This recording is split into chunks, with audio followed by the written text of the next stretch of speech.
Seigneur, je bénis ton nom, Seigneur. Tu es le Dieu grand. Tu es au-dessus de tout. Merci, Seigneur. Merci, Seigneur. Merci, Seigneur.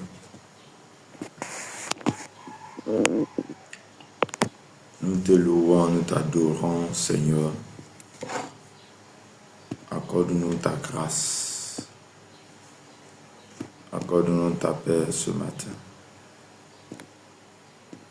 Merci pour tout ce que tu fais. Merci.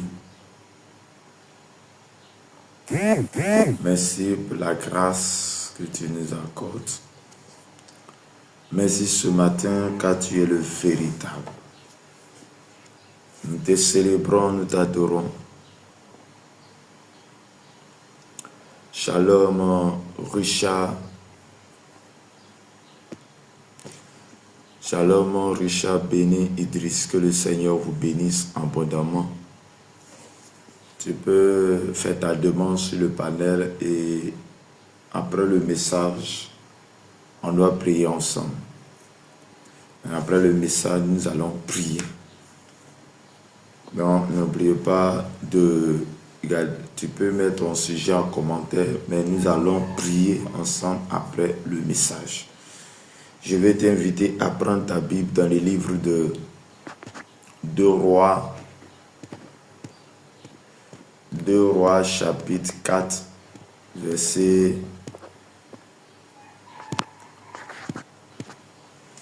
2 Rois chapitre 4, verset 8 à 17. 2 Rois chapitre 4, verset 8 à 17.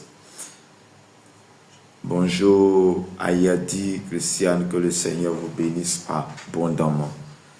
2 Rois chapitre 4, verset 8 à 17. Et je lis la parole de Dieu. Un jour, Élisée passait par Sunem. Il y avait là une femme de distinction qui le pressa d'accepter à manger. Et toutes les fois qu'il passait, il se rendait chez elle pour manger. Elle dit à son mari, « Voici, je sais que cet homme qui passe toujours chez nous est un saint homme de Dieu.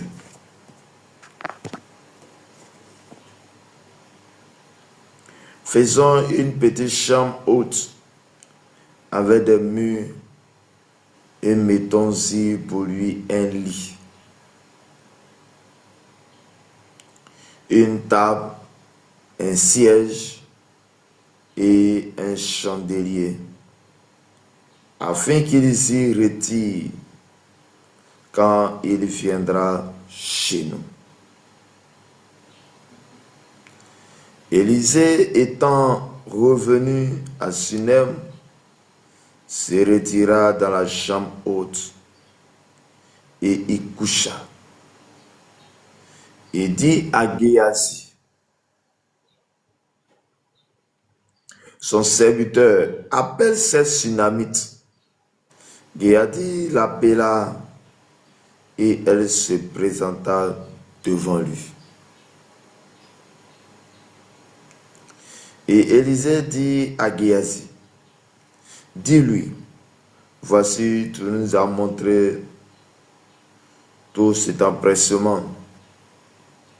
Et que peut-on faire pour toi? Faut-il parler pour toi au roi ou au chef de l'armée? » Elle répondit, « J'habite au milieu de mon peuple. » Et il dit, « Que faire pour elle? » Géasi répondit, « Mais elle n'a point de fils, et son mari est vieux. » Et il dit, « Appelle-la. » Géasi l'appela et elle se présenta à la porte. Élisée lui dit, à cette même époque, l'année prochaine, tu enfanteras un fils. Et elle dit, non, mon Seigneur, homme de Dieu, ne trompe pas ta servante. Cette femme devint enceinte et elle enfanta un fils à la même époque, l'année suivante, comme Élisée lui avait dit. Parole du Seigneur. Amen. Bien-aimés dans le Seigneur, que la grâce et la paix de notre Seigneur et Sauveur soient avec toi, avec ta famille, avec nous ce matin. Que Dieu nous bénisse, que Dieu nous accorde sa grâce en ce jour. Chers frères et sœurs, nous venons de lire un texte qui va nous faire du bien. Un texte ce matin dont toi et moi nous devons prêter attention pour bénéficier la grâce pour recevoir quelque chose de la part de Dieu. Hier, nous avons lu un texte, ou disons, avant-hier, c'est-à-dire qu'il y a eu le texte de Genèse chapitre 18, verset 15 à 21, où il était question que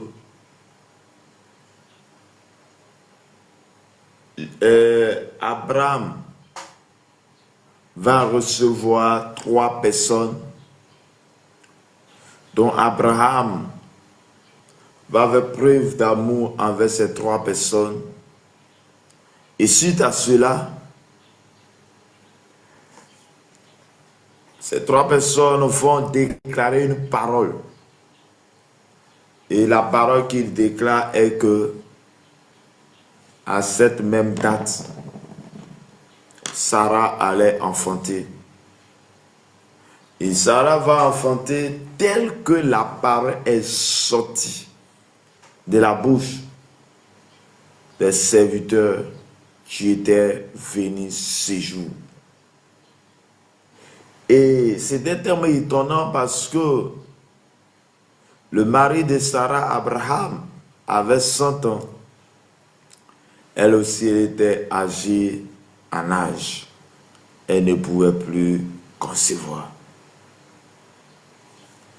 Et ce matin aussi, dans 2 Rois, chapitre 4, verset 8 à 17, il est aussi question qu'une Sunamite qui n'a pas enfant doit enfanter dans sa vieillesse. La Bible nous dit ici que un jour, Élisée passait par Sunem. Et là, on dit qu'il y avait une femme de distinction. Une femme à part.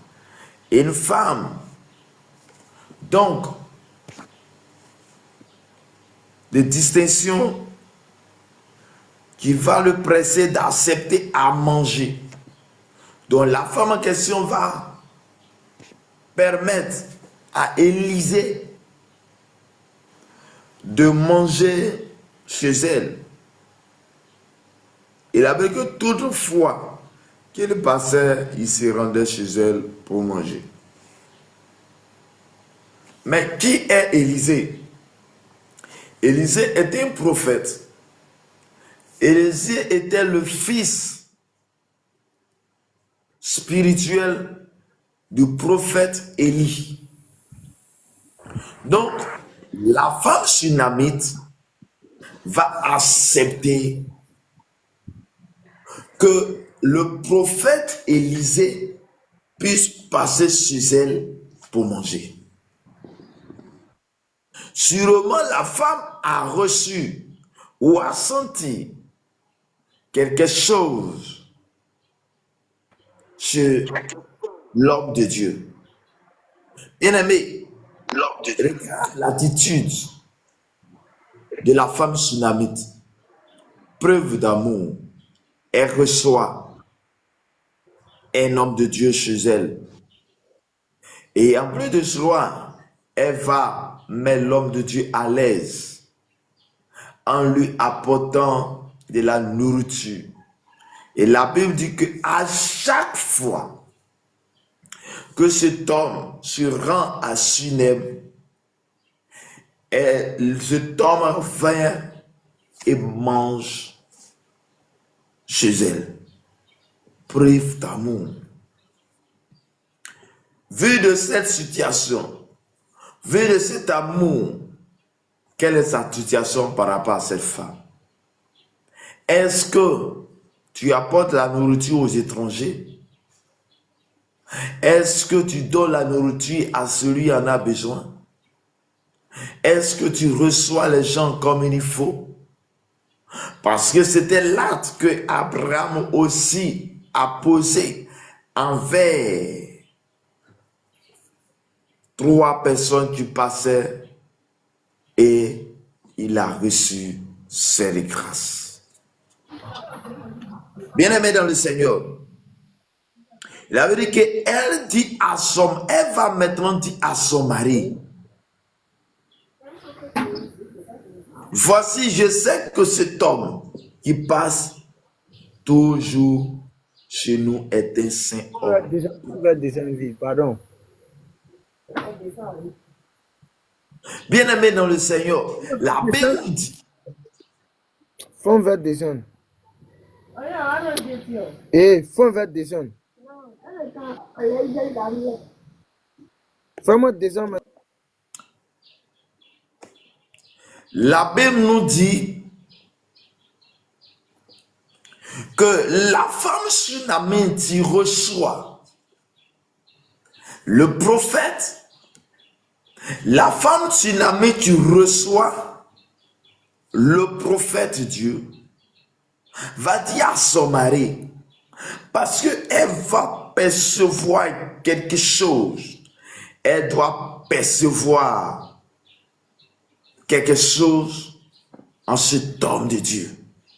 Elle va dire, cet homme est un saint de Dieu, est un homme de Dieu, un homme de la part de Dieu. Elle dit, je sais que cet homme qui passe toujours chez nous est un saint homme de Dieu. Bien-aimé, nous devons avoir l'esprit spirituel. Nous devons être les hommes et les femmes spirituelles. Et lorsque tu es une femme ou un homme spirituel, tu peux percevoir de la vie de quelqu'un si cette personne est un homme de Dieu, est une personne de Dieu, est une personne de la part de Dieu.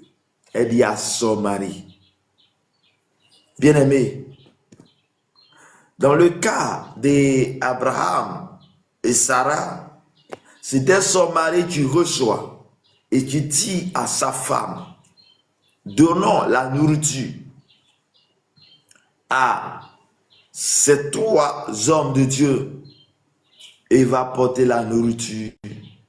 Et lorsqu'ils étaient en train de manger, que la prophétie doit s'adresser à Sarah, que tu à cette même époque, tu enfanteras. Et la femme va dire à son mari, cet homme est un saint homme de Dieu. Et qu'est-ce qu'elle va décider? Elle va dire à son mari, mais faisons une petite chambre haute avec des murs et mettons-y pour lui un lit, une table, un siège et un chandelier afin qu'il s'y retire quand il viendra chez nous. Bien-aimé, la femme reçoit Élisée le prophète. Elle lui donne à manger. Donc, ça devient la coutume. Ou, à chaque fois que il vient à Sunem, il vient pour manger.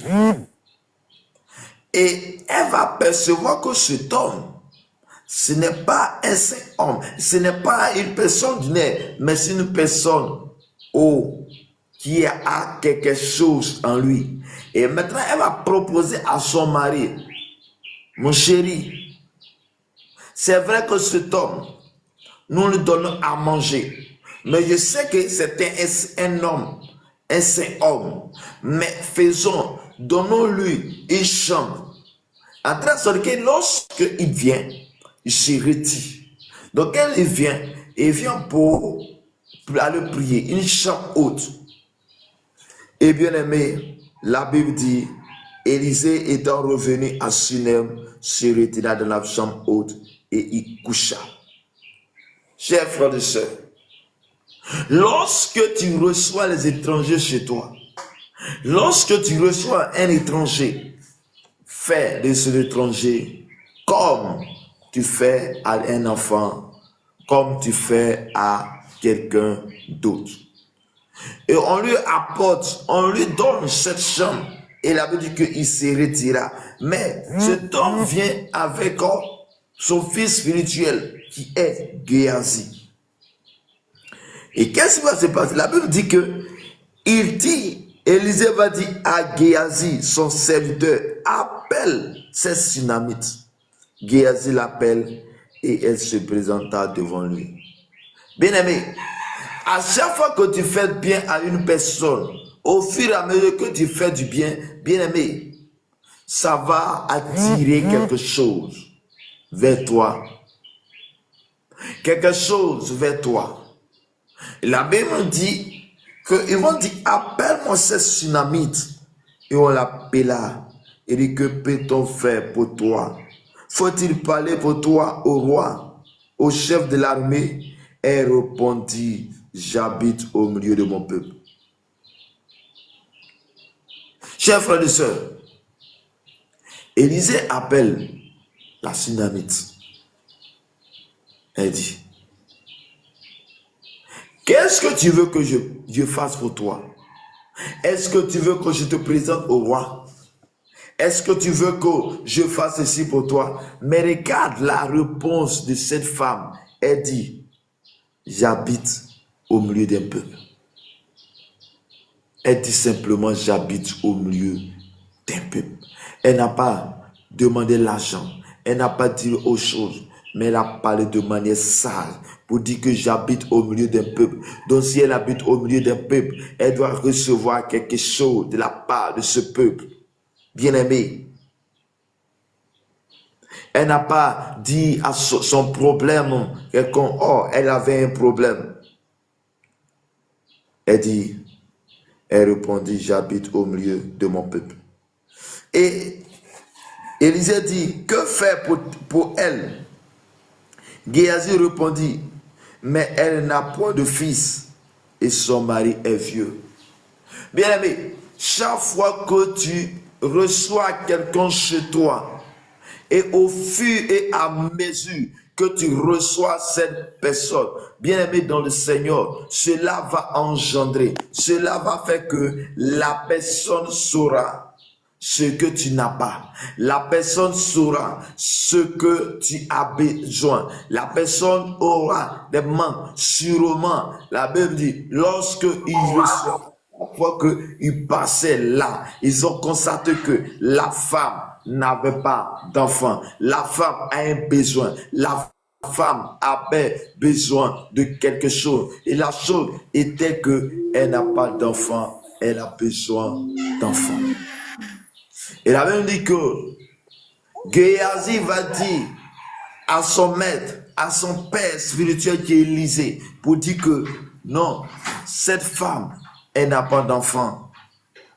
Elle a besoin sûrement d'un enfant. Et la Bible dit que faire pour elle? Géasi répondit, mais elle n'a point de fils et son mari est vieux. Et regarde cette précision de taille. On lui dit, Mais la femme sunamite dont elle nous reçoit, elle nous a hébergés. Je vois qu'elle n'a pas d'enfant. Et je vois aussi que son mari est vieux. Mais pourquoi ces prisons de taille? Chers frères et sœurs. Et la Bible dit que, va dire ensuite, et il dit, appelle-la, Géasi l'appela et elle se présenta à la porte. Donc, avec tous les actes que la femme va poser, va permettre que Dieu va révéler le problème de la maison aux serviteurs de Dieu. Chers frères et sœurs, il y a les actes que nous posons, il y a les actes d'amour que tu vas poser et tu vas attirer la faveur de Dieu vers toi, va ouvrir le ciel vers toi. Bien aimé, la Bible dit il reçoit chaque jour. Il reçoit chaque jour cette femme. Il reçoit et la femme reçoit, ou disons le couple reçoit chaque jour cet homme. Mais lorsque il va recevoir et il va permettre à son mari de donner une chambre, ça veut dire que l'amour allait à un autre niveau et cela va toucher. Il va toucher l'homme de Dieu et Dieu va se révéler à cette femme et dit appelle-la et on l'appela, elle était à la porte. La Bible dit, Élisée va dire une parole très importante. Bien aimé, Élisée dit, à cette même époque de l'année prochaine, tu embrasseras un fils. Et elle dit, non, mon Seigneur, homme de Dieu, ne trompe pas ta servante. Bien aimé, regarde la parole qui sort de la bouche. Regarde la parole qui sort de la bouche de l'homme de Dieu, de la part de Dieu. Bien aimé, à chaque fois que Dieu veut te bénir, Dieu ouvre le ciel. Et le ciel parfois puisse ouvrir aussi par ton comportement, par ton attitude, par ta manière d'être, par ta manière de faire, par ton preuve d'amour. Regarde la situation. Et la situation était pareille que Sarah. Et Sarah qui était vieille, elle était âgée, dont son mari était âgé. Et ils vont recevoir des hommes de Dieu où ils vont leur donner la nourriture à manger. Et lorsque ils donnent de la nourriture, et cela va permettre de déclarer une parole. Et la parole qui a été sortie de la bouche va permettre de recevoir la grâce, va permettre de recevoir l'enfant dont il cherchait. Bien aimé dans le Seigneur,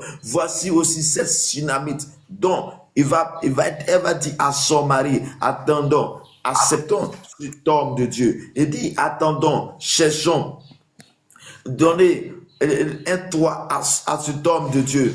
Et cela va permettre à Dieu de se glorifier dans la vie de ce couple. Bien-aimé, et la Bible nous dit, à cette même époque de l'année prochaine, tu embrasseras un fils. Mais regarde l'attitude de cette femme. Elle a eu la même attitude que Sarah. Elle dit, non, homme de Dieu. Non, non, mon Seigneur, homme de Dieu, ne trompe pas ta servante. C'est-à-dire que elle savait qu'il y avait un problème. Donc lorsque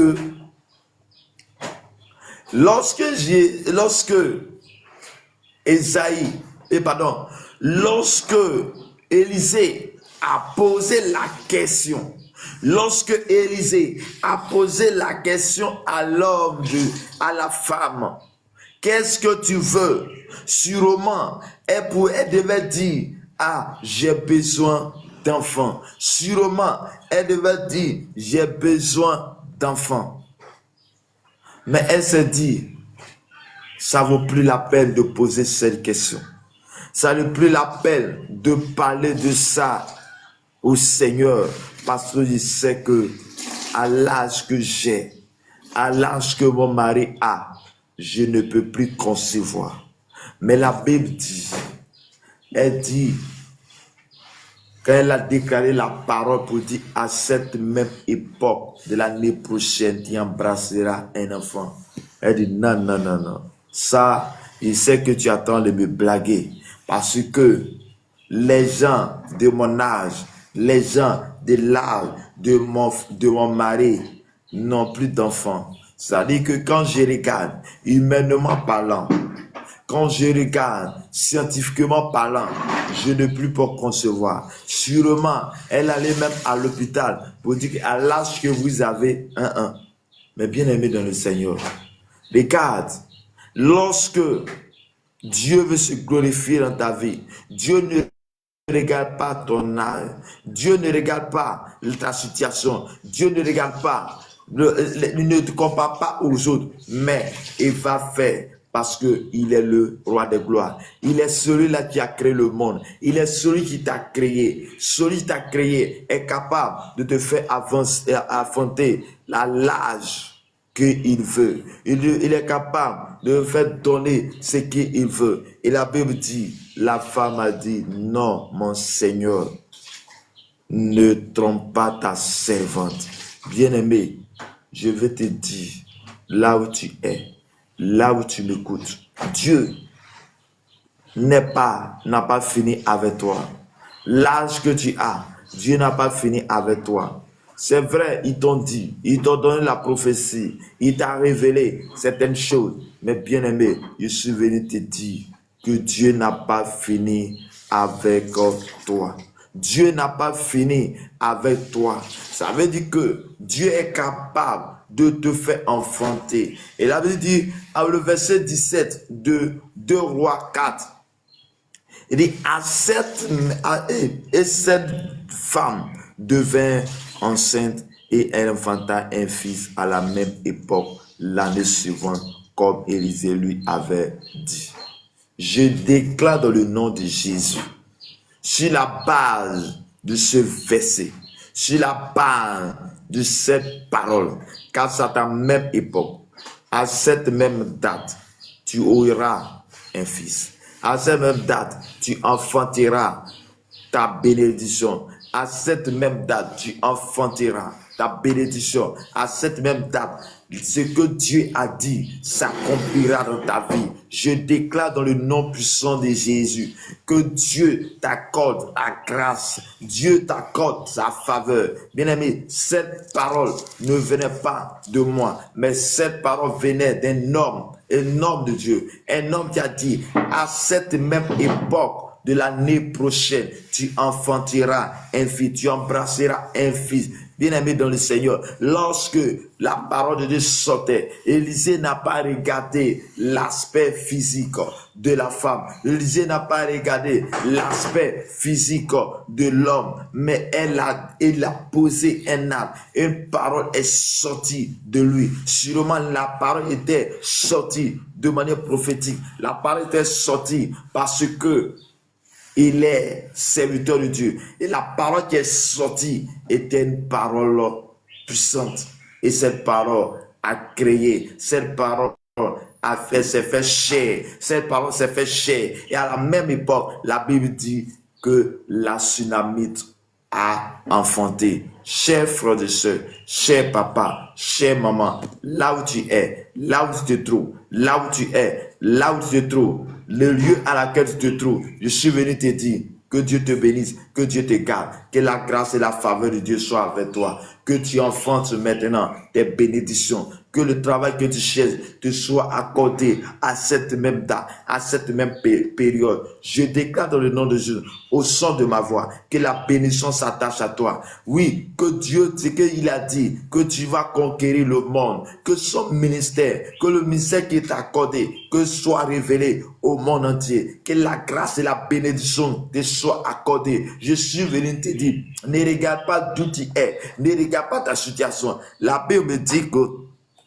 l'Éternel va dire à Gédéon dans Juge 6, il va dire à Gédéon, vaillant héros. Bien-aimé, lorsque Gédéon entend cette parole, disons, vaillant héros, la Bible dit, Gédéon va dire, attends, tu dis que je suis vaillant héros, mais pourquoi toutes ces choses nous arrivent? Bien-aimé dans le Seigneur, Dieu te qualifie de son serviteur, de sa servante. Dieu te qualifie d'une personne qui va réussir. Dieu te qualifie d'une personne qui aura des enfants. Dieu te qualifie d'une personne qui vit, qui aura le succès. Mais Dieu ne regarde pas ta situation, mais il regarde ce qu'il va t'apporter dans 1 an, dans 2 ans, dans 10 ans. Ton avenir est lui. Bien-aimé, ne regarde pas ta situation actuelle, mais regarde la gloire de Dieu sur ta vie. Regarde ce qu'il a mis sur ta vie. Bien-aimé, il y a certaines choses que Dieu nous dit, mais on vit le contraire.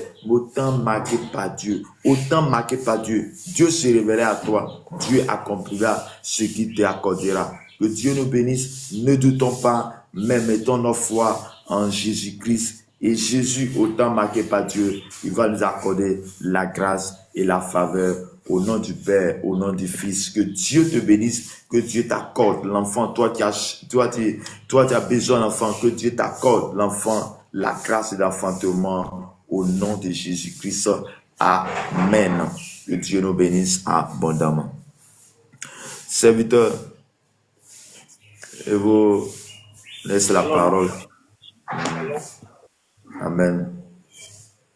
Bénissons le Seigneur pour cette parole d'encouragement, de promesse que le Seigneur nous fait tous les jours. Une promesse, il a dit que attends-la, car elle s'accomplira certainement et puis sûrement. Amen. Notre Dieu n'est pas celui qui vient en retard. C'est le Dieu qui il arrive au moment opportun. Quand une situation tarde, une promesse tarde, c'est qu'il a un plan, un but pour lequel il veut accomplir sa parole. Voilà. Comme on a vu, c'est une réalité. C'est toute une réalité. Toi, mon frère, qui est en train de scroller, tu passes tout à l'heure, tu t'es posé un peu, tu entends cette parole, c'est à toi cette parole s'adresse. C'est à moi cette parole s'adresse pour dire que notre Dieu, il n'est pas le Dieu de l'impossible.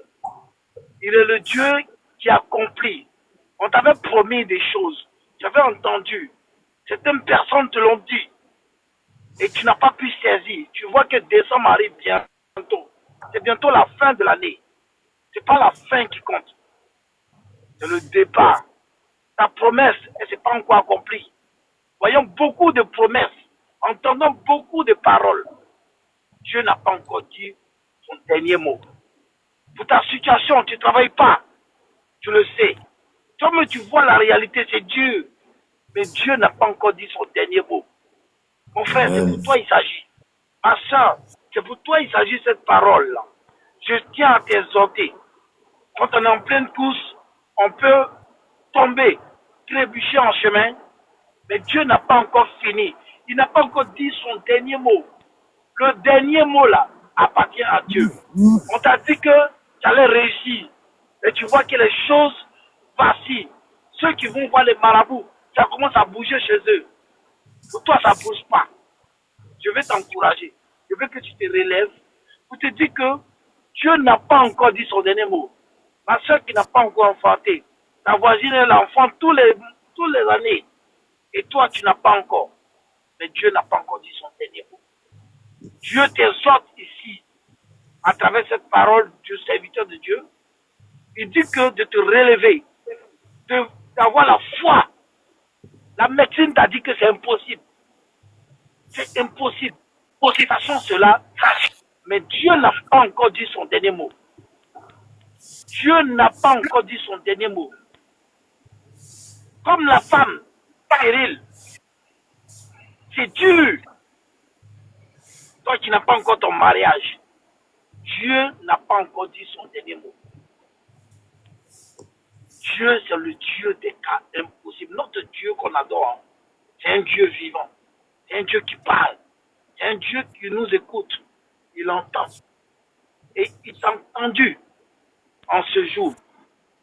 Mon frère, ne baisse pas la foi. Ma soeur, ne baisse pas la foi. garde la foi. Garde la foi en ce véritable Dieu qui s'appelle Jésus-Christ de Nazareth, qui a pris la forme humaine. En dehors de lui, il n'y a pas d'autre Dieu. Il y a d'autres dieux en petit d, mais lui, c'est le véritable Dieu. Et la foi. Je t'exhorte, ne baisse pas la foi. Ne baisse pas la foi. La foi, on la nourrit. On t'a dit que tu vas te marier. Prépare maintenant ta robe de mariage. On t'a dit que tu vas enfanter à travers cette bouche point. Je te dis que tu vas avoir un enfant. Commence à préparer un trousseau. Si tu as la foi, tu verras. La Bible dit si tu crois, tu verras la gloire de Dieu. C'est cette foi que je t'exhorte, comme le serviteur vient de dire encore. Je te dis bien, c'est cette foi qu'il faut l'avoir. Amen. Sois fortifié, relève-toi, et puis prends ta bénédiction au nom de Jésus-Christ de Nazareth. Amen, serviteur. Merci beaucoup. Amen, amen. Merci beaucoup pour votre intervention. Merci beaucoup pour toutes ces paroles d'encouragement. Merci, que le Seigneur nous bénisse abondamment. Je vais t'inviter là où tu es, là où tu entends le son de ma voix. Je ne sais pas dans quelle position tu te trouves, mais je vais t'inviter à demander quelque chose à Dieu, de demander de Dieu t'accorde l'amour. Dieu a dit, Saint-Esprit t'accorder l'amour. L'amour, tu vas te permettre de faire du bien aux autres. L'amour, tu vas te permettre de faire quelque chose, tu vas ouvrir le ciel. Comme cette tsunami, tu as invité l'homme de Dieu chez eux. Et en plus de cela, il y a donné un toit. C'est-à-dire ce preuve d'amour. Mais elle a eu le discernement. Toi aussi, demande l'amour, demande le discernement, afin que tu puisses, Dieu t'amène, ou le Saint-Esprit t'amène à poser des actes qui vont ouvrir le ciel, et que le ciel s'ouvre à ta faveur. Lève la voix et prie le Seigneur. Oh rabakaraba shanterebo sukarababa. Riterebo shuntaba karaba shaterebo shunta. Père éternel, mon Dieu, mon Père, mon roi, je bénis ton nom, je te rends grâce, je te dis merci. Oh, il a pris en toi de nous garder en ce jour. Il a pris en toi de nous faire entendre ces paroles. Mais Père, toi, tu donnes l'amour. Oh, accorde-nous cet amour qui nous permet de faire du bien aux autres, cet amour qui nous permet de faire du bien ensemble en retour. Père, accorde-nous cet amour, accorde-nous cette grâce, que ta grâce et ta faveur soient avec nous. Père, donne-nous le discernement. Saint-Esprit, donne le discernement afin que nous puissions discerner, poser des actes, les actes qui vont ouvrir le ciel au nom de notre Seigneur et Sauveur Jésus-Christ de Nazareth. Tu vas lever la voix et tu vas prier Dieu, que Dieu te souvienne de toi, se souvient de ton cas, se souvient de ta personne. Je ne sais pas dans quelle situation tu te trouves. Toi, peut-être que c'est l'enfant, l'autre peut-être que c'est le travail, l'autre, je ne sais pas. Mais il y a une situation qui te préoccupe. Présence à Dieu afin que Dieu se glorifie dans ta vie. Père éternel, en ce matin, en ce jour, je prie que Père, tu m'accordes la grâce et la faveur. Je prie que ce matin, tu m'accordes, Seigneur, la grâce de l'enfantement, la grâce du travail, du mariage. Oh Père, je vais t'appartenir, je vais te servir, je vais être à mon poste, je vais être là où tu veux que nous soyons. Père, glorifie ton nom de la vie de chaque personne au son de ma voix. Glorifie ton nom de la vie de chaque personne ici maintenant. Que la grâce et la faveur de Dieu soient notre partage au nom puissant de notre Seigneur et Sauveur Jésus. Je déclare qu'à cette même date, à cette même heure, à cette même époque, que le Seigneur se souvient de toi, que le ciel s'ouvre à ta faveur, que la grâce et la faveur de Dieu soient ton partage de là où tu es. Que Dieu te bénisse. Je déclare que tu ne mourras pas, mais tu réussiras. Je déclare que tu ne mourras pas, tu réussiras. Je déclare que la mort ne t'atteindra pas, mais que la vie soit ton partage. Là où c'est écrit échec, là où c'est écrit mort, là où c'est écrit maladie, je déclare la vie, je déclare la réussite. Je déclare la vie, je déclare la réussite, la grâce et la faveur de Dieu soit ton partage. Que Dieu te bénisse, que Dieu te garde ce matin au nom puissant de notre Seigneur et Sauveur Jésus-Christ. Que la grâce de Dieu vous habite en ce moment. Rapidement, est-ce que quelqu'un a un sujet où il veut qu'on puisse prier ensemble? Est-ce qu'un sujet, tu peux mettre ça en commentaire, que le Seigneur te bénisse. Comme information pour ceux qui nous prennent en marche, nous, notre moment de prière, c'est de 5h à 6h chaque matin. De 5h à 6h. De 5 à 6 heures, il faut te connecter, on va prier, on va intercéder, on va confier notre journée à Dieu. Que Dieu nous bénisse, que Dieu nous garde. Sur ce, nous sommes au terme de notre dévotion matinale de ce jour. Et nous allons prier ensemble. Je vais demander à notre doyen, à notre serviteur de nous bénir. Pedro, si vous pouvez nous bénir. Nous cesserons de te dire merci. Parce que c'est toi qui nous as donné la force. Seigneur, ce n'est pas parce que nous sommes meilleurs ou excellents que ceux que tu as ôtés te souffle de vie. Parce que dans ta grâce infinie, tu les as rappelés vers toi. Pas parce que nous sommes excellents.